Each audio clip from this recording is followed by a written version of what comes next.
Hey guys, welcome back to Fast Fix. In this video, we're going to show you how to send voice messages on your Discord PC. So first, you need to download a plugin, which is the Vencord. As you can see here, you can go to vencord.dev and then click on download this Vencord. And here, download the Vencord installer.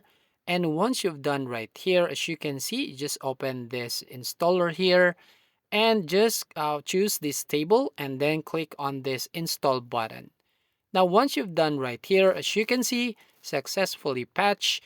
Then as you can see, if the Discord is still open, you just fully close it first and then reopen your Discord. So let's try to reopen the Discord app, as you can see here, and then click on the user settings at the bottom left of your screen.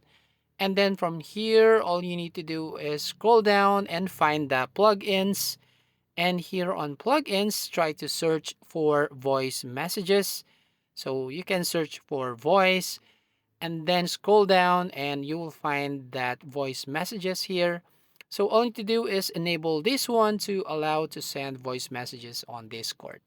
Now, once you've done, click on this X button and try to send a voice message. For example, here, click on the plus icon right here and then click send voice message.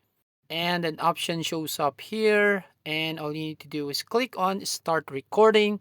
And so you can start to speak and record your voice. And once you've done, click on stop recording and you can preview your voice record here. And once you finish, click on send. So that's how you basically send voice messages on Discord on your PC. So if you find this video helpful, please consider to like and subscribe to this channel and don't forget to hit the notification bell to notify you on the next video.